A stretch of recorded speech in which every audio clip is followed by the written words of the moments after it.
Hola, buenas tardes a todos, ¿cómo les va?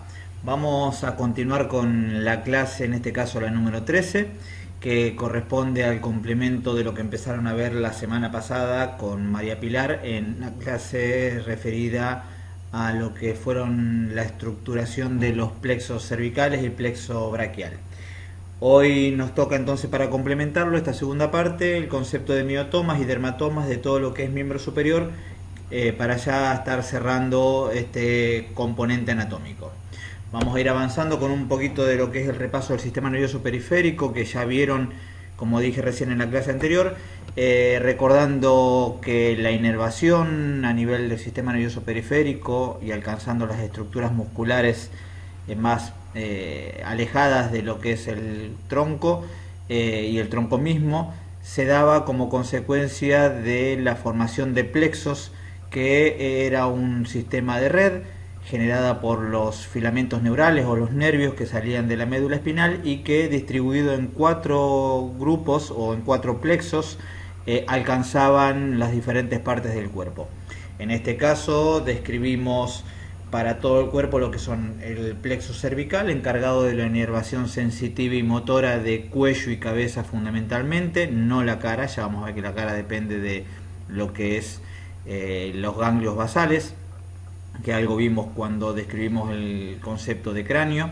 ¿Sí? Un segundo plexo, que es el plexo braquial, encargado de la inervación motora y sensitiva de lo que es la región del miembro superior. Los nervios torácicos en sí, fíjense, de T1 a T12, no forman parte de lo que es el plexo braquial, simplemente quedan como nervios individuales saliendo para llevar la inervación a todo lo que es el control motor y la sensibilidad del tronco fundamentalmente. Pero ya a nivel lumbar volvemos a encontrar la agrupación de raíces formando un tercer plexo, que es el plexo lumbar, que corresponde a parte de la inervación de la pelvis y del miembro inferior, y el plexo sacro como último plexo, que los vamos a ver en el segundo semestre. Estos dos prácticamente trabajan juntos, donde también terminan de inervar el componente fundamentalmente posterior de lo que es la región de pelvis y miembro inferior. Entonces nos vamos a circunscribir, a repasar un poquitín el cervical y el braquial. Los lumbares y sacro nos quedan para el segundo semestre, y así terminar de complementar la idea de inervación de miembro inferior.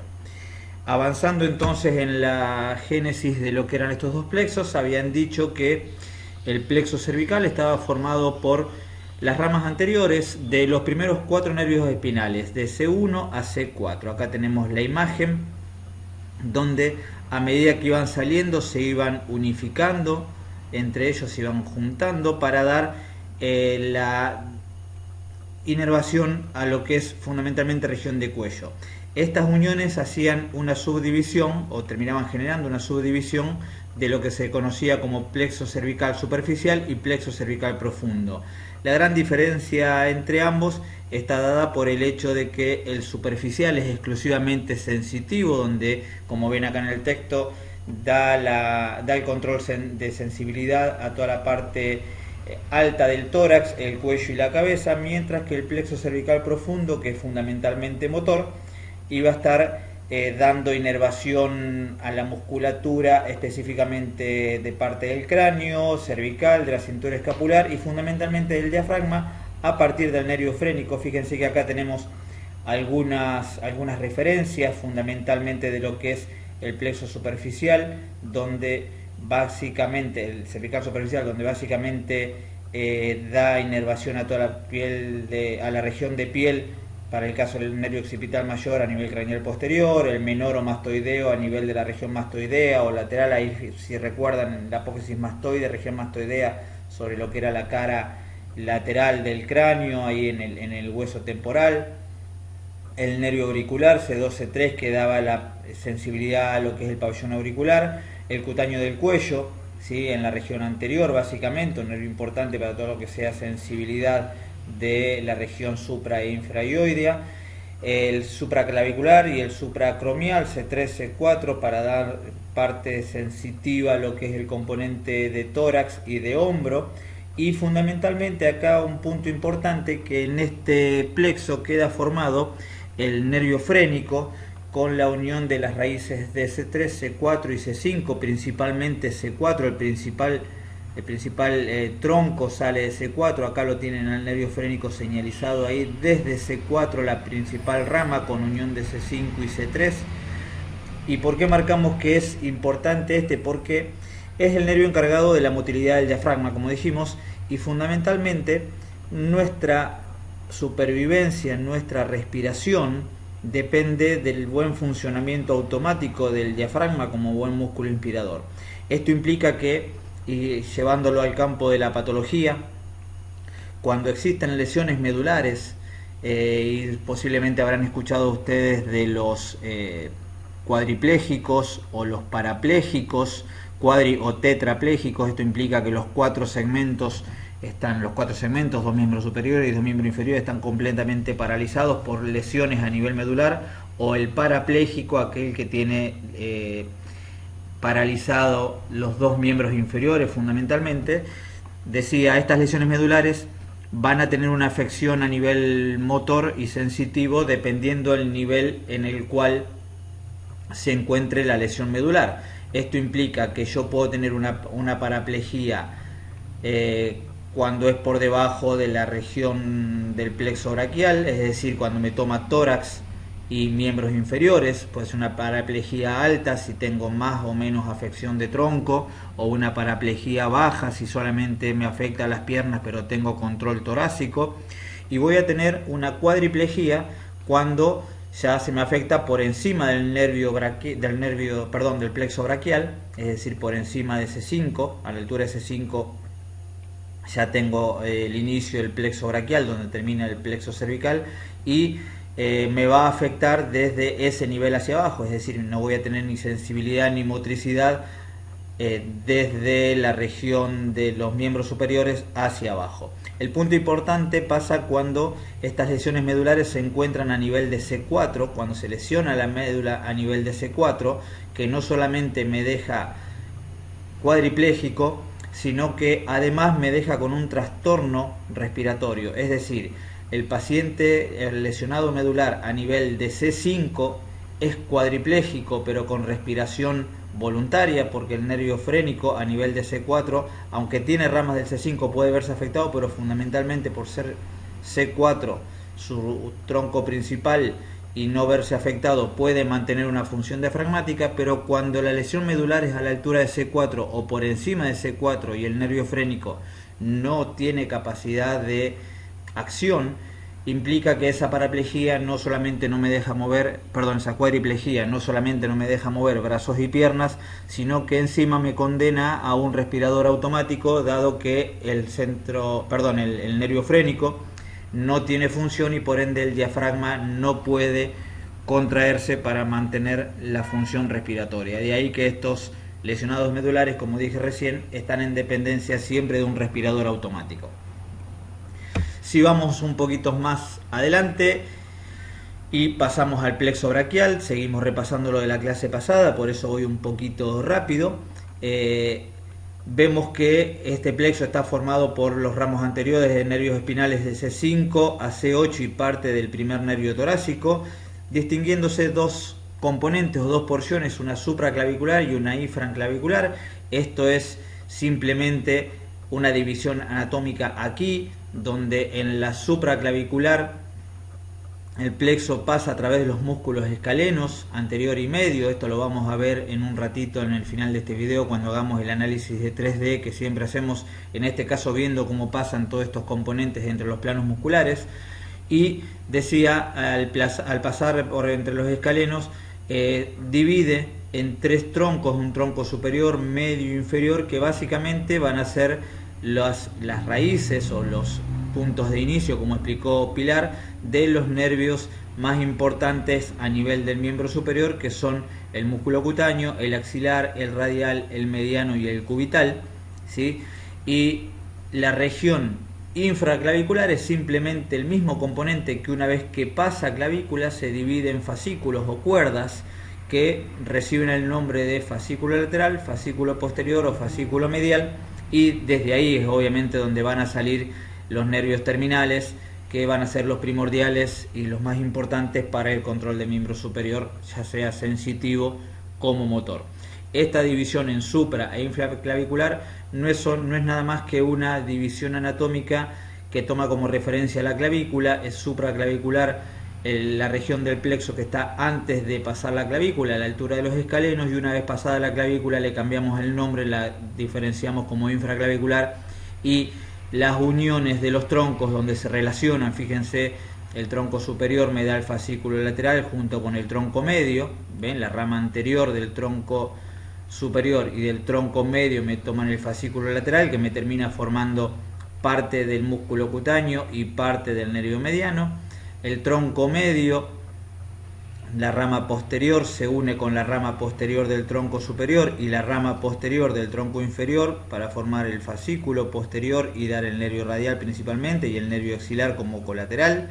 Y la rama anterior del tronco inferior básicamente me va a dar por sí sola el fascículo medial, que me va a terminar formando parte del mediano y parte del cubital. Esto implica que, como verán, y vamos a nombrar en los miotomas, y lo van a ver aquí en la explicación, que el nervio mediano tiene un componente tanto del fascículo lateral que viene del tronco superior como del fascículo medial que viene del tronco inferior, ¿sí? Esta continuidad va haciendo que estas raíces formen los nervios principales, que son los más importantes que tenemos que estudiar.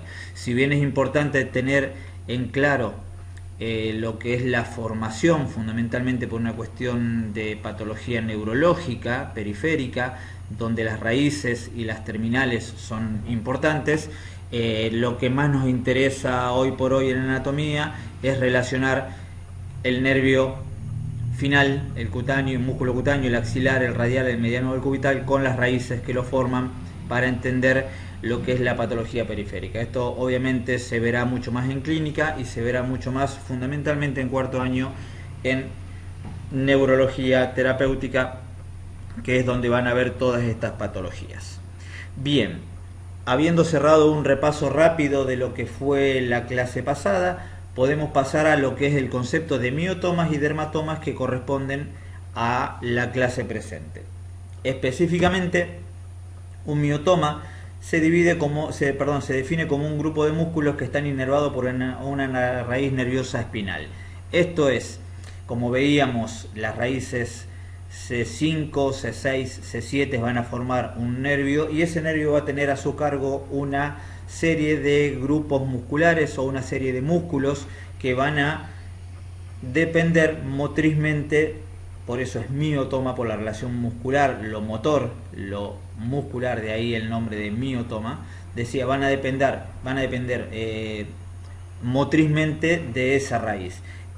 Volviendo al concepto patológico, el concepto de miotoma determina que al haber una afección, ya no en la médula, ya salimos de las lesiones medulares, como describimos hoy los parapléjicos y los tetrapléjicos, vamos a estar pensando en un daño en la raíz. Una vez que sale, la médula está bien, pero el nervio está afectado, ejemplo, una hernia de disco, ¿sí? Si está afectada una raíz puntual, como puede llegar a ser C7, una discopatía, una hernia de disco en C7, va a haber un miotoma específico, una región motriz, un grupo de músculos que dependen de esa raíz, que van a tener algún tipo de afección funcional, ya que su nervio se está viendo comprimido por la discopatía, por la hernia, y no le permite lograr tener un estímulo, un impulso nervioso desde el sistema nervioso central que le permita cumplir con su función específica de contracción. Esto se va a traducir clínicamente en debilidad de ese músculo que no tiene capacidad de contracción, como mínimo, o en el peor de los casos, con compresiones muy importantes y afecciones ya más de mayor jerarquía a nivel de la raíz, de parálisis de ese músculo, alguna deficiencia funcional. La relación de el músculo o el grupo muscular y su raíz nerviosa forman el concepto de miotoma, ¿sí? Por otra parte, el otro concepto, el de dermatoma, corresponde al concepto de un área de piel, ¿sí?, que inervada por un nervio espinal, estos nervios suelen ser mixtos, como vieron en la clase pasada con Pili.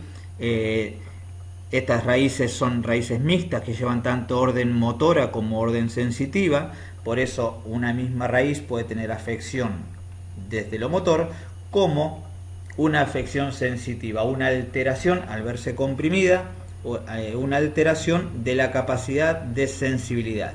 Y estos dermatomas están correlacionados, fíjense, por áreas en la piel. Sabemos que el miotoma inerva el músculo, el dermatoma corresponde a la inervación sensorial de la piel, sensibilidad táctil puntualmente. Va a hacer que ante una afección, como dijimos, y seguimos con el mismo ejemplo de la raíz número 7 del plexo cervical, es decir, la raíz C7, vamos a tener no solamente la afección del miotoma en todo aquello que dependa de esa raíz, puntualmente la región cubital, vamos a ver que son el cubital anterior, el cubital posterior, los que dependen de esa raíz, sino que además va a tener una zona específica de alteración de sensibilidad donde corresponde al dermatoma de C7. Acá lo que tenemos graficados en colores es la región de C2, C3, C4, C5, C6, C7, aquí, y C8 a nivel amarillo. ¿Sí? Fíjense que los dermatomas, al igual que el análisis de plexos, se dividen en el plexo cervical o braquial, ¿sí? El dermatoma cervical, cervicobraquial, el dermatoma lumbar, el dermatoma del sacro o sacral y los dermatomas torácicos, donde T1, la primera torácica, da inervación sensitiva a el componente de tórax. Fíjense que lo torácico queda entre región pectoral y región abdominal, ya lo que es lumbar correspondiente al plexo lumbar, pero relacionado desde los dermatomas, me da fundamentalmente el componente anterior o anterointerno de la pierna, mientras que el componente sacral o el componente del plexo sacro en su función sensitiva a nivel de dermatoma me da básicamente el control sensorial de la región glútea, posterior de la pelvis y posterior de la pierna. Acá tenemos en forma general graficados los dermatomas. Obviamente los miotomas no lo podemos graficar de la misma manera, pero sí los podemos relacionar con funciones. Y fíjense la importancia clínica que tiene todo esto. ¿Por qué? Porque como pueden leer ustedes en el texto, los análisis clínicos, la prueba de miotoma, tienen que ver con el examen neurológico que un médico puede llegar a hacer a un paciente, ya que cada raíz sale de la médula espinal de un lugar específico y va a un grupo específico de músculos. Como dijimos hoy, la afección del miotoma va a traducirse en afección de una función o de un grupo muscular. Y fíjense que existen pruebas que son pruebas clínicas que el médico hace y que va a permitirle recabar información de dónde se encuentra una lesión medular a partir de, entre otras cosas, pruebas musculares isométricas o pruebas de empuje resistido, es decir, se le pide al paciente que haga un movimiento empujando contra la mano del médico o del terapeuta para así poder valorar o validar el grado de fuerza que tiene. Y haciendo estas pruebas se va a encontrar que ante un déficit en lo que debería tener se puede estar sospechando algún tipo de afección del miotoma. Otra forma de poder ver estas deficiencias es a partir de algunos reflejos que vamos a ir conociendo y que van a ver, como les dije hoy, mucho más profundamente a nivel de el análisis en cuarto año de neurología o terapéutica en neurología y de las pruebas clínicas en evaluación.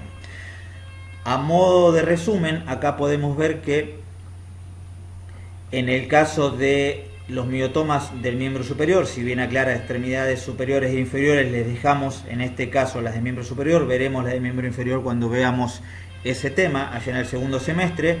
Podemos entender que el miotoma C1, C2 tiene que ver con la capacidad de flexión y extensión de cuello, el miotoma C3 con la flexión lateral, el miotoma C4 con la elevación del hombro, el miotoma C5 con la abducción del hombro, el C6 con la flexión del codo y la extensión de la muñeca, el C7 con la extensión del codo y la flexión de la muñeca, el C8 con la extensión del pulgar y el miotoma T1 con la abducción del primer dedo o de los dedos en general, pero fíjense que siempre refiriendo a una raíz en lo motor, a un miotoma, afectamos a un grupo de músculos que corresponden a esa raíz y que tienen una función específica en alguna región corporal, lo que decíamos. Entonces, probar esto implica, a partir de estas pruebas, detectar falencias en pacientes con trastornos neurológicos medulares en esos miotomas. Si lo llevamos a cuadro, ahí podemos ver en forma gráfica, esto se puede ampliar obviamente desde la bibliografía, como cada raíz, algunos específicamente en el miembro superior, dejamos de lado lo que es cervical, al menos en este cuadro, la raíz C5 me da el miotoma del bíceps, donde la función del codo es la que se va a valorar mediante las pruebas, dependiendo del nervio músculo cutáneo, que es el nervio que saliendo de esta raíz da inervación al músculo bíceps, y se va a testear a partir de reflejos con el reflejo bicipital. El médico en el examen neurológico puede evaluar como evalúa el reflejo del Aquiles, como él evalúa el reflejo del tendón rotuliano en la rodilla, tal vez los más vistos. Otros tendones de gran capacidad mecánica y con tendones importantes, con volúmenes importantes, pueden ser evaluados, esto lo van a ver, decía, en clínica, a partir del reflejo bicipital y ver qué capacidad de respuesta tiene este miotoma. Obviamente no todos los miotomas son factibles de evaluar mediante la prueba de reacción refleja. El bíceps y el tríceps, o reflejo bicipital y tricipital, son tal vez los más importantes a nivel del miembro superior. El aquiliano para el tendón de Aquiles, o el rotuliano para el tendón rotuliano, tendón del cuádriceps, son tal vez los más referidos a nivel del miembro inferior. Esto lo vamos a ver, decía, en el segundo semestre. Uno dependiendo del plexo lumbar, el rotuliano, otro dependiendo del plexo sacro, el aquiliano, ¿sí? Para entender dónde puede estar dada la afección neural del miembro inferior. Pero acá tenemos entonces resumido la raíz C5 para el miotoma del bíceps, la C6 para el miotoma del palmar largo y corto, los palmares mayor y menor. Recuerden que cambian un poquito los nombres dependiendo de dónde vengan cada uno. Acá es un error, esto es flexión de muñeca, no es extensión de muñeca.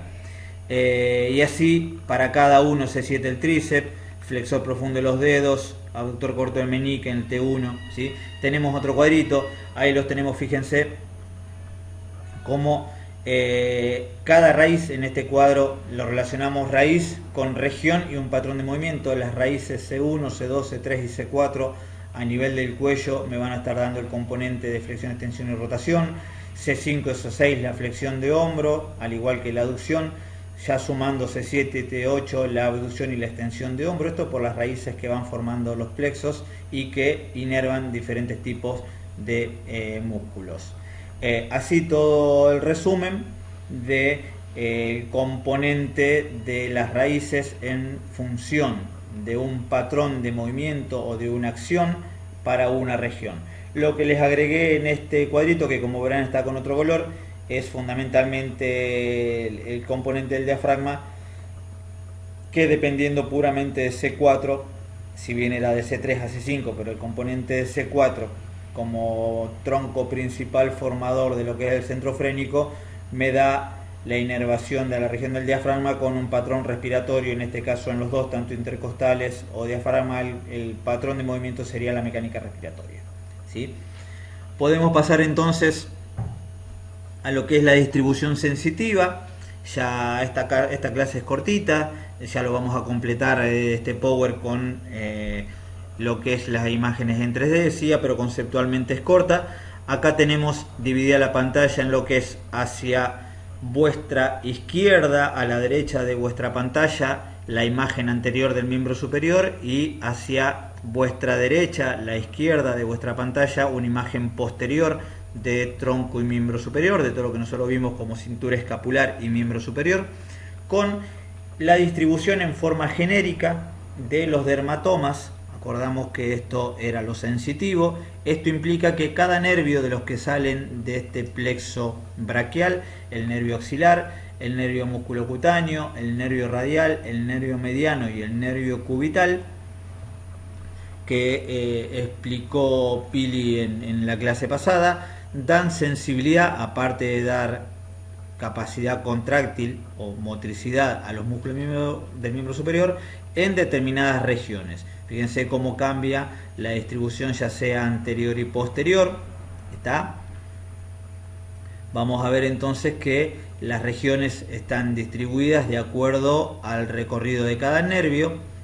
Y vamos a ver acá un poquito más detenidamente en esta imagen, con la misma división anterior de este lado, posterior de la mitad de la pantalla hacia vuestra derecha, cómo cada nervio con sus raíces C3, C4 para el nervio supraclavicular. En este caso estamos hablando de lo que es plexo cervical, si recuerdan, en este caso el superficial, que era sensitivo.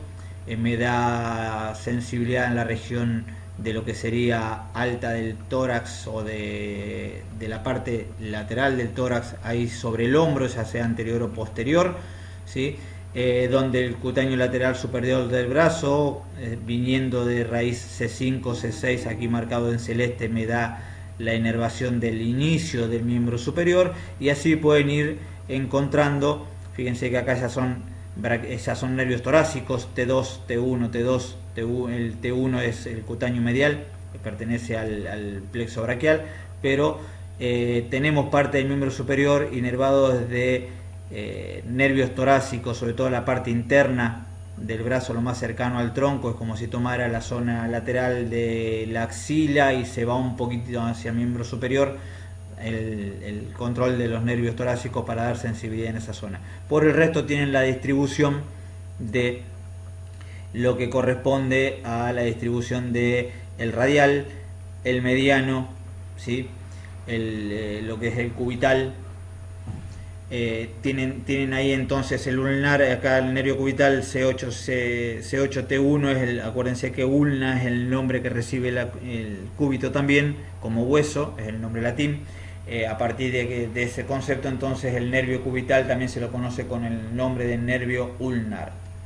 Bien, seguimos entonces analizando la distribución de estos nervios a nivel cervical y braquial que se forman a partir de los plexos.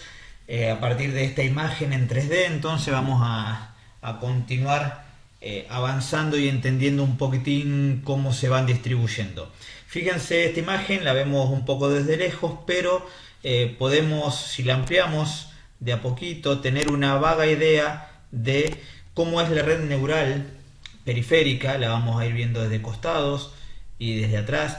Si inclusive nos animamos a sacar el sistema esquelético, fíjense cómo tenemos toda una distribución prácticamente similar a lo que es el esqueleto que conocemos. Obviamente, si bajamos un poquito más, vamos a ver parte del sistema nervioso central, lo que es hipotálamo, tálamo, el cerebro anterior, cerebro medio. Ya después lo vamos a ver más en profundidad, y los ojos, que son parte del sistema nervioso central.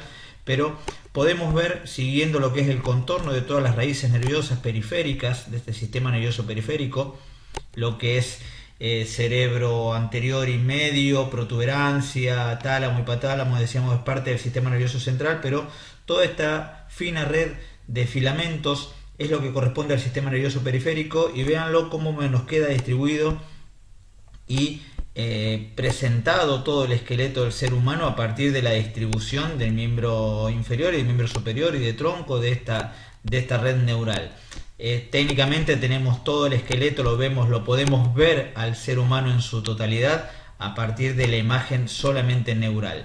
Obviamente que mucho de esto lo vamos a ir viendo a medida que avancemos en el año. Ahora nos quedamos con lo que es plexo braquial y plexo cervical, y para eso vamos a tomar un poquitín más desde cerca lo que es el componente neural de esta región, ¿sí? Si yo vuelvo a poner el sistema esquelético ahí, nos aparece el flaco con su sonrisa amplia.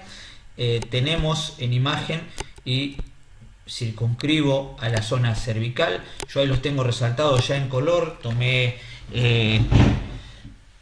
tomé el trabajo de seleccionarles ya los nervios que estamos analizando y los voy a ir marcando de a uno en lo que es plexo cervical y plexo braquial, que están obviamente de corrido en estos espacios intervertebrales de la región cervical en sí. Ahí los tenemos en pantalla todos, ¿sí? Los voy a ir descliqueando y cliqueando para que lo vean. En celeste decía las raíces que forman parte de estos plexos. A nivel inicial, el C1, son todos tramos ventrales que forman parte de... Ustedes pueden ir viendo acá a la izquierda el nombre a medida que me escuchan a mí, ¿sí? De lo que cliqueo o descliqueo. En este caso C1, ¿sí? Aquí amplío un poquito más para vernos más en detenimiento. C2, descliqueo y cliqueo. C3, ahí cortito. Por debajo de ese, el cuarto tramo, ¿sí? C4, perdón, lo moví de golpe. Me vengo aquí a marcar C5, ya un poco más espaciado, C6, C7, C8 y el nervio torácico primero o T1, ¿sí? Siempre ramas ventrales. Ustedes se preguntarán por qué C8, ¿sí? Si tenemos 7 vértebras cervicales.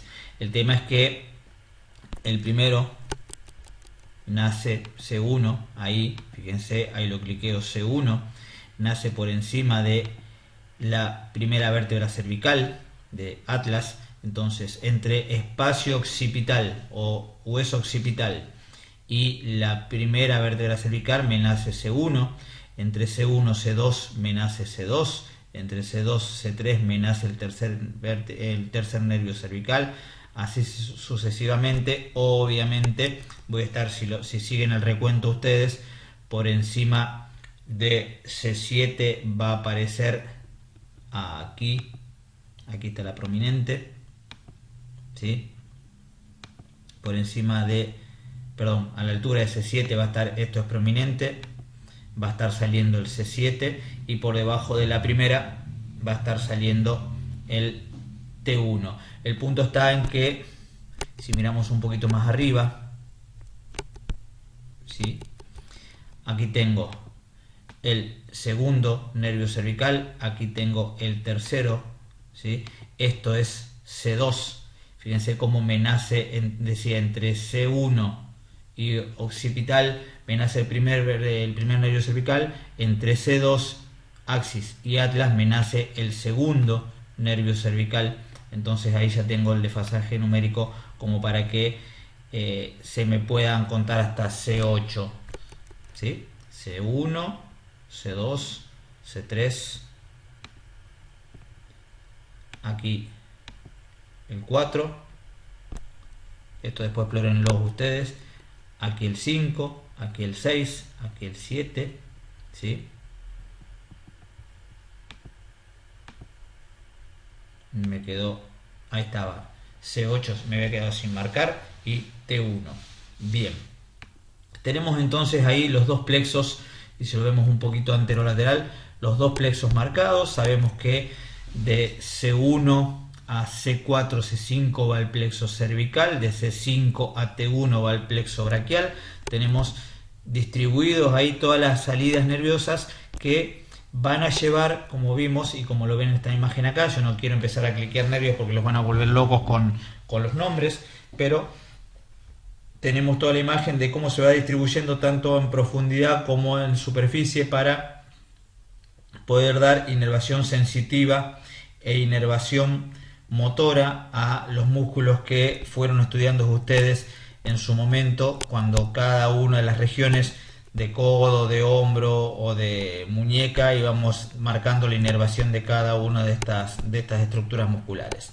Si se fijan, y acá salgo un poquito del tema, pero por encima de C1 aparecen nervios que vienen desde la base de cráneo, como por ejemplo aquí el séptimo par craneal. Si recuerdan de los pares craneales, el sistema nervioso decíamos que salía en la región parotidia por delante de la apófisis mastoides, que es la que tenemos ahí a nivel del temporal, y que me daba la inervación de toda la musculatura. Fíjense cómo el séptimo par craneal, el nervio facial, se va hacia todo lo que es cara, se distribuye para dar inervación a todos los músculos de la mímica, ¿sí? Entonces lo que yo tengo por encima del primer nervio cervical, ¿sí?, que es este, aquí el séptimo par craneal, aquí el par número 12, el hipogloso, ¿sí?, aquí, perdón, un poquito más arriba, ahí tenemos el noveno, ¿sí?, el décimo, ¿sí?, el décimo primero, el accesorio, todos los pares craneales que decíamos que cuando vimos cráneos salen de base de cráneo desde adentro del sistema nervioso central y se hacen periféricos a partir de las bases de cráneo. Si recuerdan, en su momento dijimos que los pares craneales eran los que correspondían como si fuera el plexo, o que íbamos a ver el homólogo al par craneal, a los pares craneales cuando viéramos los plexos cervicales y braquiales, ¿sí? Entonces, aquí desde base de cráneo saliendo todos los pares craneales, ¿sí?, y a partir de la primera vértebra cervical empezar a formar los plexos. El punto importante a ver acá, ¿sí?, es cómo, a ver si los puedo enganchar para que lo veamos. Fíjense cómo estas salidas nerviosas, principalmente de C5, a ver si ahí lo tengo, de C5, que es donde está la flecha aquí marcada, lo amplío un poquito más, desde C5, desde ahí, ¿sí?, y con parte de C4, cuando me estoy refiriendo a C4, C5 me refiero a los nervios y no a las vértebras, para el que por ahí se pierde. Fíjense cómo se empiezan a formar los troncos primarios. La unión de esas raíces me va a formar lo que es el tronco primario superior, el tronco primario medio, y fíjense que en cada uno, los voy a cliquear de nuevo, me va a ir dando, miremos aquí en las referencias que nos da el programa, el tronco superior C5, C6, la unión de C5, C6, el tronco medio C7 y el tronco inferior C8, T1 como primera parte. Era lo que en nuestro plexo braquial llamábamos la región supraclavicular, y fíjense como si lo vemos desde ahí arriba.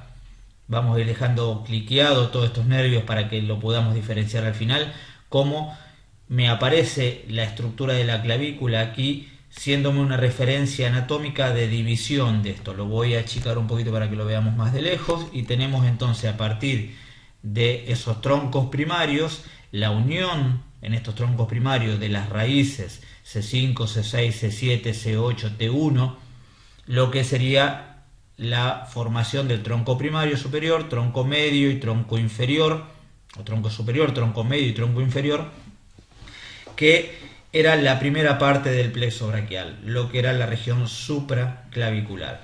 Ahora, si yo tomo como límite la clavícula y me vengo a lo que es la región infraclavicular, dijimos que a partir de el paso por la clavícula en el plexo braquial definíamos lo que se llamaban la región infraclavicular, con los fascículos, en este caso lateral, fascículo posterior y fascículo medial, ¿sí? Obviamente los puntos que quedan en el medio son los puntos de conexión entre lo que es fíjense, la división de lo que es el tronco primario al fascículo. Ahí ya tenemos entonces que nuestras raíces nerviosas, ahí ya me voy al supraescapular, nuestras raíces nerviosas de C5 a T1, nuestro plexo braquial, ya empieza a alcanzar la zona del hombro para empezar a formar a partir de los fascículos, como dijimos, el medial, ¿sí?, desde C8, T1, continuidad del tronco, aquí marco, ¿sí?, el tronco inferior, el fascículo posterior C5 a T1 y el fascículo lateral, me empiezan a formar todos los nervios que van a ser los encargados de llevar en esa continuidad inervación sensitiva y motora al miembro superior. Un detalle acá importante: antes de seguir avanzando ya con los nervios finales, con la terminación de estas conjunciones neurales que terminan formando los troncos que van a, o los nervios periféricos que van a inervar el miembro superior. Dijimos que la región supraclavicular pasaba entre los escalenos medio y anterior. Si nos fijamos y pongo el componente muscular, fíjense cómo ahí me están apareciendo, y los vuelvo a cliquear, ¿sí? El tronco superior, lo voy a ampliar un poquitín, tronco superior, ¿sí? El tronco inferior, y por ahí detrás me va a venir el tronco medio.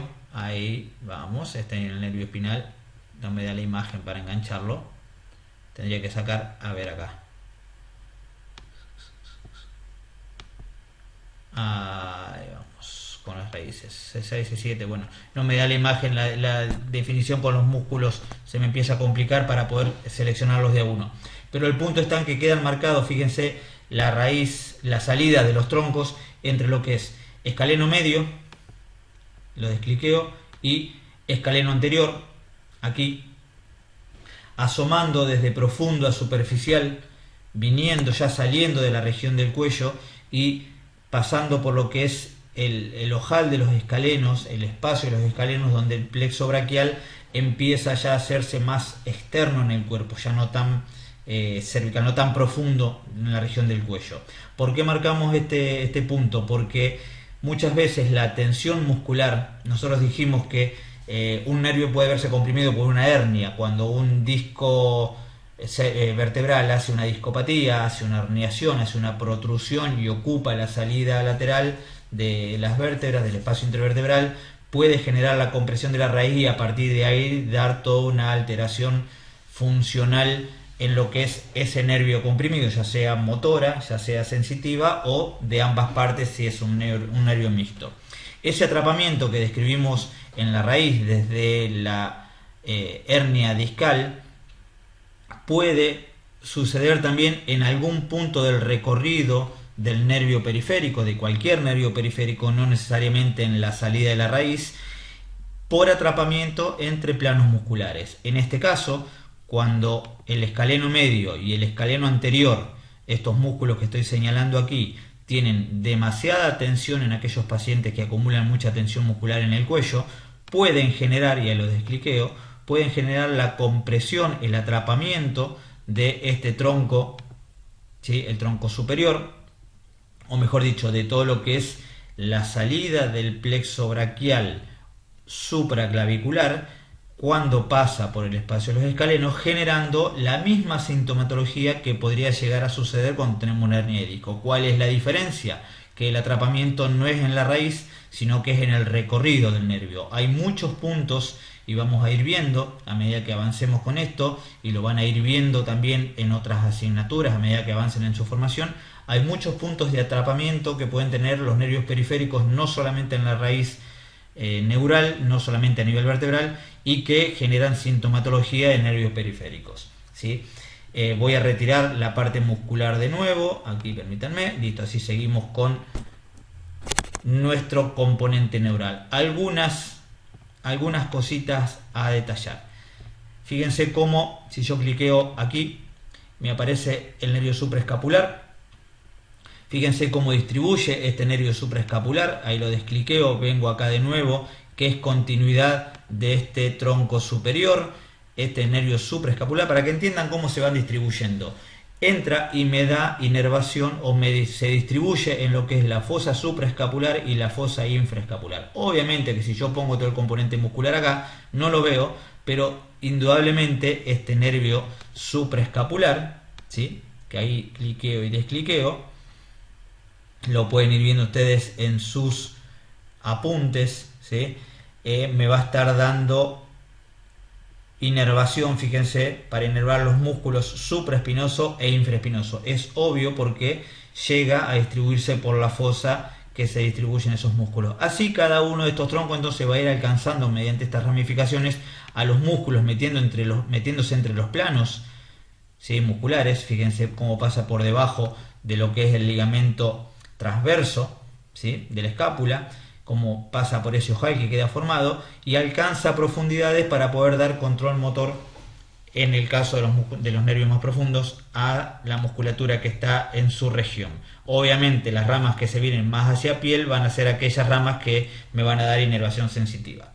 Bien, descliqueo para que no nos confunda el supraescapular. Así pueden estar jugando ustedes con cualquiera de los nervios en la aplicación que ustedes tengan para poder ir viéndolos. Sí, lo que me interesa es empezar a ver cómo a partir de estos fascículos lateral, medial y posterior, se me empiezan a formar los grandes nervios que van a ir, estoy tratando de checarlo ahí, que van a ir a recorrer el miembro superior en su totalidad, ¿sí? Ahí lo vuelvo a ampliar y los empezamos a nombrar. Fíjense que si yo continúo y amplío un poquito más para que se ubiquen, estamos en la región axilar, ¿sí? Ahora vamos a ir, después vamos a poner, una vez que los ubiquemos, los músculos nuevos para ver cómo pasan. Fíjense que por ahí tenemos el mediano, la raíz lateral, que ustedes en la formación del plexo lo vieron, ¿sí? El radial, ahí tengo entonces raíz lateral,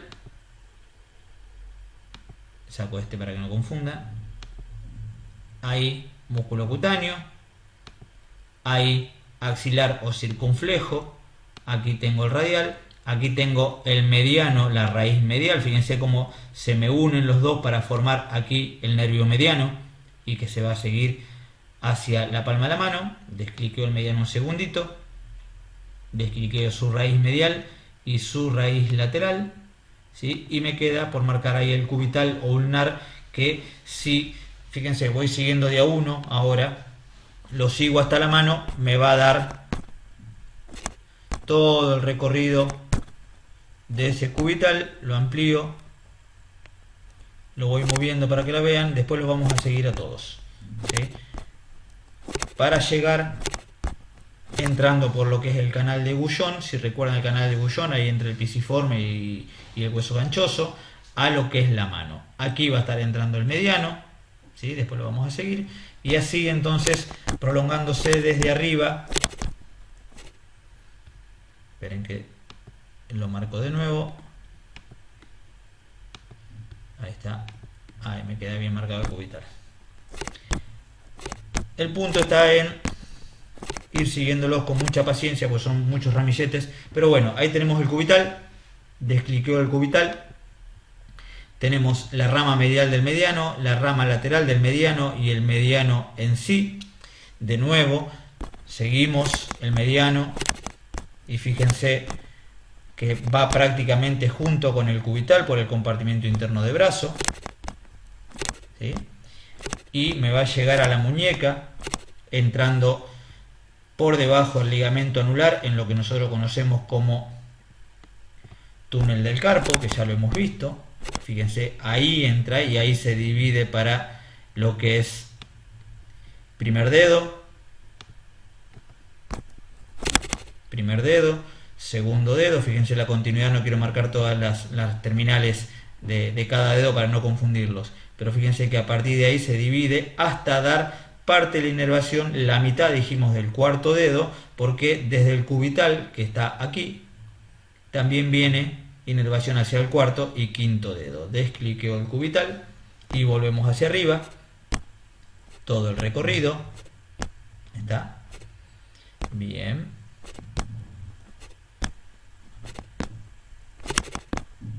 Ay, que no me quede responder. Perfecto, ahí está. Saco el mediano, su rama lateral, su rama medial y el tronco del mediano en sí. Me voy un poquitín más a posterior y lo que esto que era el mediano lo evito, me vengo a otro de los músculos, de los nervios del miembro superior, específicamente el nervio músculo cutáneo, que era el encargado de inervar el bíceps. Fíjense que en el caso del músculo cutáneo queda, y si bien va a llegar y va a dar a nivel de antebrazo, es un nervio mixto, va a dar toda la parte sensitiva en antebrazo. Específicamente su inervación principal, lo dijimos, estaba dado a partir del bíceps como músculo principal en lo que es la inervación del músculo cutáneo. Lo descliqueo y este tronco grande que queda acá al lado del músculo cutáneo, fíjense que es el radial, uno de los más voluminosos, que viene de la raíz de C5 a T1, es decir, continuándose de los troncos primarios, pero en este caso al radial lo voy a tener que seguir porque se me va a hacer posterior, habíamos dicho, en lo que es el análisis de... Ahí traigo la imagen de nuevo, ahí está, fíjense cómo se me hace posterior a la altura del húmero en el tercio proximal del húmero, en lo que se llama el canal de torsión del húmero. Aquí que tengo el canal de torsión donde el húmero como estructura ósea hace una torsión sobre su propio eje, desde la parte baja de la axila, ya entrando en el tercio superior del brazo, se me manda hacia atrás y me recorre posteriormente el brazo. Dijimos que a la hora de analizarlo, perdón, a la hora de analizarlo, el radial daba inervación sensitiva y motora a toda la cara posterior del antebrazo y del brazo, puntualmente el tríceps, y si nos vamos hacia abajo, todos los extensores de muñeca. Obviamente cada uno de estos nervios va a tener patología propia que cuando no funcionan generan a nivel de la muñeca y la mano una disfunción que caracteriza a partir de manos paralizadas. Imagínense, si yo tengo una lesión del radial, el radial muchas veces se puede seccionar, es uno de los nervios que a veces más se corta en el miembro superior y se corta por episodios traumáticos, cuando hay fracturas de húmero por traumatismos directos. Si la fractura del húmero es en el tercio medio, que es donde está el canal de torsión, donde el húmero tuerce o se retuerce a sí mismo, suelen comprometer, si se desplazan un poquitín los huesos, suelen comprometer ahí detrás, ¿sí?, el nervio, porque la lesión del hueso puede lesionar al nervio también, lo puede seccionar. El hueso, imaginémoslo como una madera, si ustedes cortan, rompen un pedazo de madera, las puntas de la zona de quiebra de la madera puede llegar a cortarlos a ustedes, los puede rayar, les puede rayar la piel. Entonces el hueso, al romperse, puede desgarrar músculos o puede seccionar nervios, ¿sí?, sobre todo si son fracturas con desplazamiento, fracturas que se denominan expuestas, cuando se asoman por encima, cuando el fragmento se sale a través de la piel, generando entonces, al seccionar el nervio radial ahí detrás, toda una parálisis, un corte en la transmisión del impulso nervioso. Tenemos que entender la parálisis como un corte en la transmisión,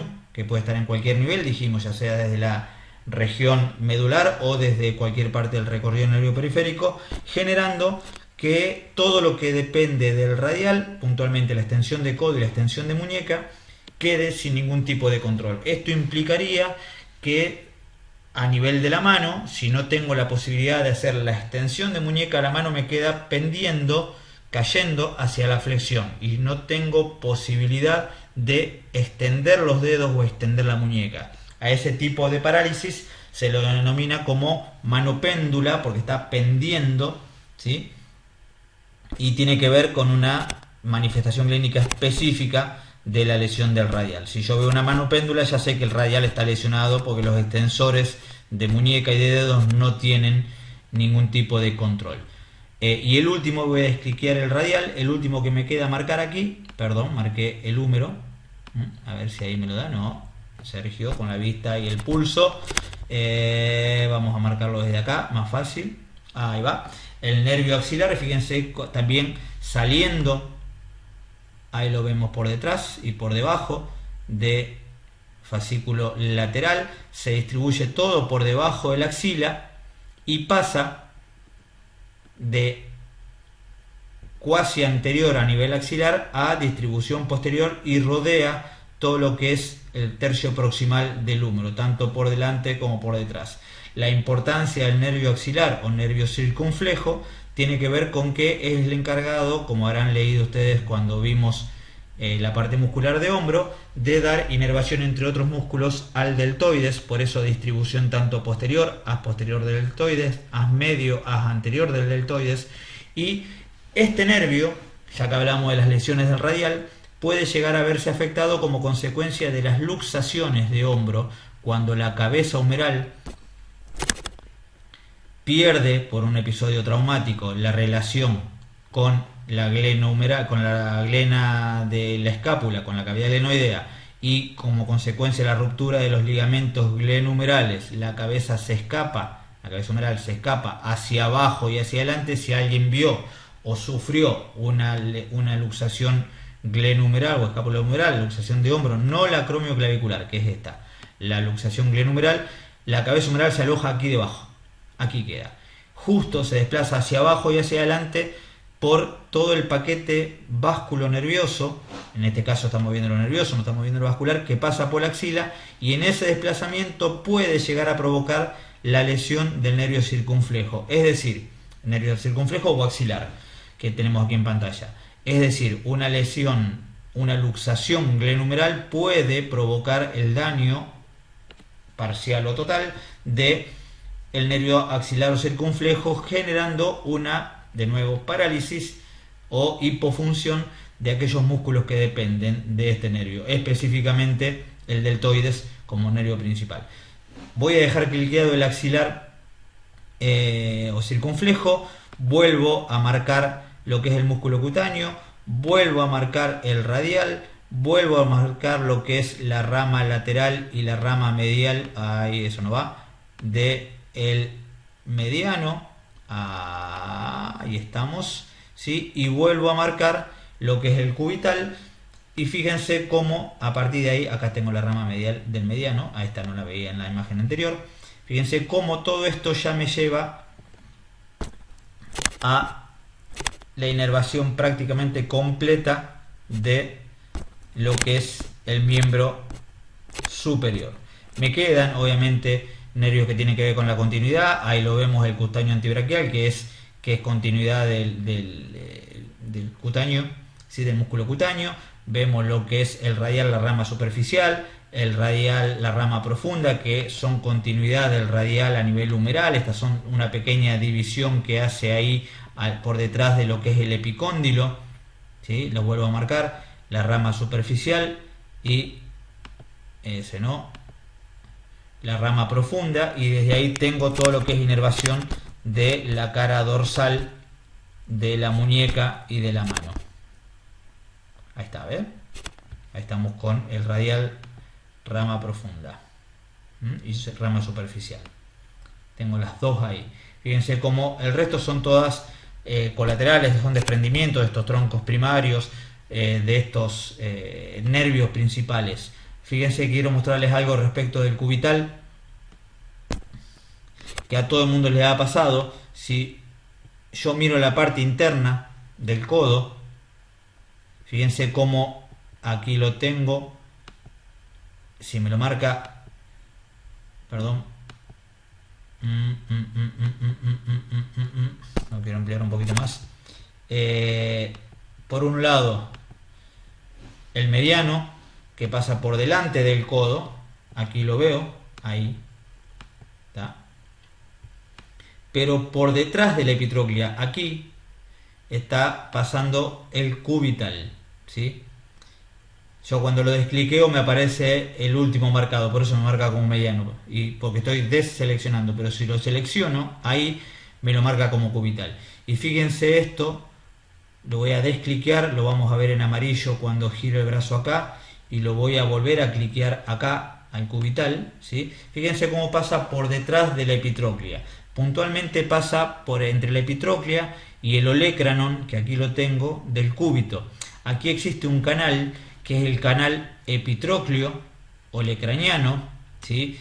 Fíjense que pasa por encima de lo que es la articulación humerocubital, con su cápsula, con los ligamentos humerocubitales o colaterales de la articulación humerocubital, y pasa bien por detrás del codo, bien entre la epitroclea y el olecranon, canal epitrocleo olecraniano. Todos ustedes lo conocen de mala manera esto, aunque no sepan anatomía. Más de una vez se han pegado un golpe ahí en el codo y les ha corrido toda una corriente que llega ¿hasta dónde? Hasta el meñique. ¿Por qué? Porque la zona del meñique, que es la zona cubital, acá lo traigo de adelante, aquí donde entra, si se me continúa, me va a estar dando inervación cubital, rama superficial, entrando ya a la mano, cubital, rama dorsal, ¿sí? En su continuidad con lo que es el digital, lo que sería el axón o el nervio digital palmar, que es desprendimiento del cubital o es continuidad del cubital, les va a dar esa corriente que habrán sentido siempre hasta la punta del dedo chiquito y hasta del quinto dedo y parte del cuarto dedo, que tiene que ver con todo el territorio de inervación del nervio cubital. Ahí tenemos completamente entonces toda la inervación del miembro superior. Entonces, pegándonos ahí atrás, detrás del nervio, perdón, en el nervio cubital, detrás del codo, en el canal epitrócleo-craniano, me genera toda la descarga eléctrica de lo que es el impulso nervioso, consecuencia del traumatismo, que me da hasta el meñique. Para que tengan una idea, cuando describía yo hace un rato y Pilar en otros momentos del video anterior, o van a escucharlo a lo largo de toda la carrera un montón de veces, cuando se perciben o se sienten esas parestesias, consecuencia de los atrapamientos, las alteraciones sensitivas que decíamos hoy, consecuencia de una hernia de disco o consecuencia a un traumatismo, la sensación es una sensación de hormigueo constante cuando está atrapado un nervio a nivel de la raíz, en esa hernia discales. Ese hormigueo constante, ese constante hormiguear que hace el nervio, no es otra cosa que esa electricidad que sienten ustedes cuando se golpean ahí detrás del codo. Es decir, para que entiendan lo molesto que es una hernia discal con compromiso radicular. Lo que ustedes sienten al golpearse y que les descarga eléctricamente hacia la punta del dedo chiquito, hacia la punta del meñique, una persona con una hernia discal con compromiso radicular lo siente 24 horas al día. Eso no cede. Eso implica que no tenga sensibilidad, porque lo único que siento es el hormigueo, no percibo nada a nivel de piel en el territorio de esa raíz, en ese dermatoma, para unificar conceptos como estábamos hablando hoy, y obviamente cuando están así no pueden tampoco agarrar o activar mucho la musculatura, que están con esa electricidad o con ese hormigueo, esa parestesia, que es el nombre técnico que tiene, parestesia, alteración de la sensibilidad, porque el nervio está afectado por el compromiso radicular. Entonces ahí tenemos un panorama general de lo que es la distribución de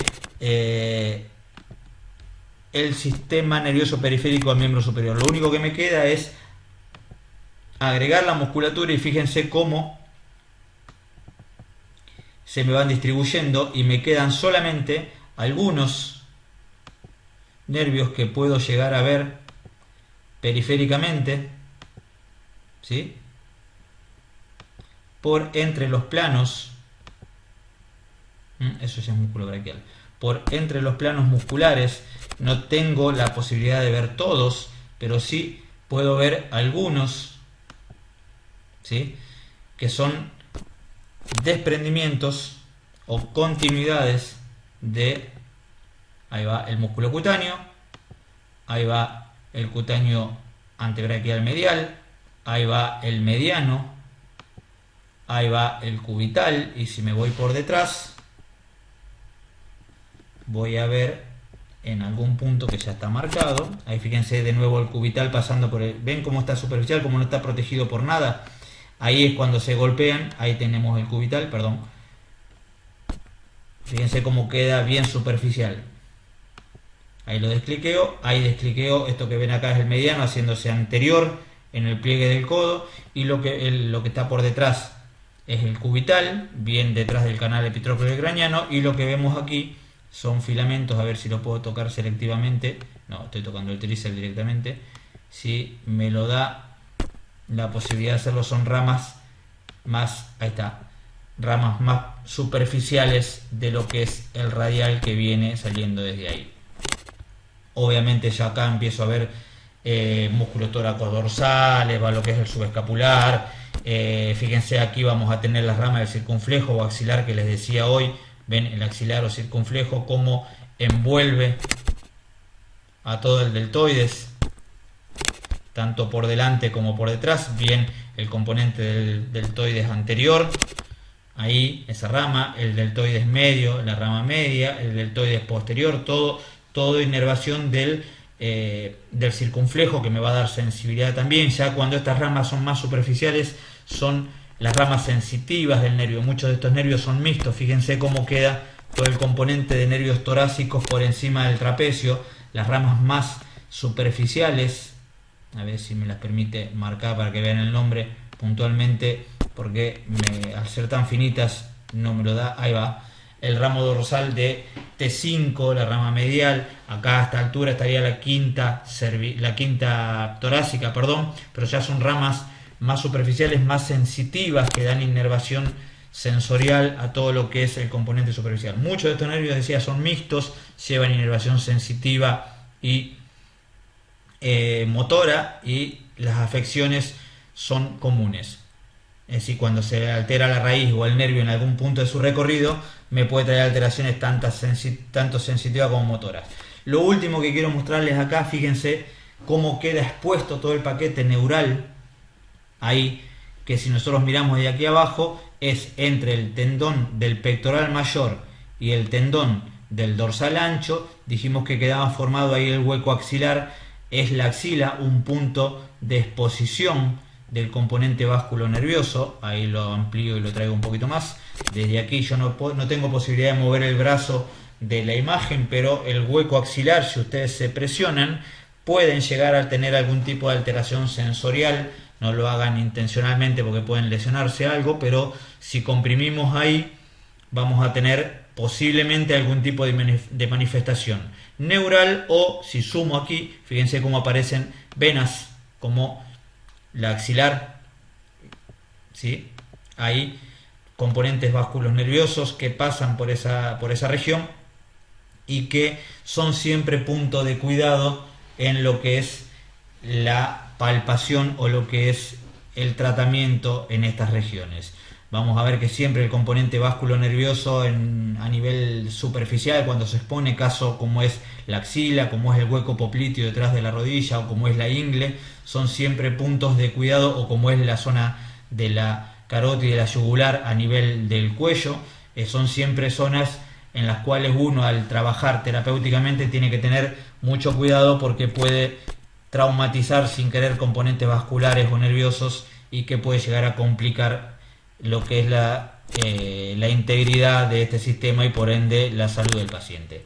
Espero que haya sido claro. Me extendí un poquito más de lo que pretendía, pero bueno, la idea era que lo pudieran ver en su totalidad y que les quedara una idea un poco más abarcativa de lo que es la distribución de toda esta red neural que significa el sistema nervioso periférico.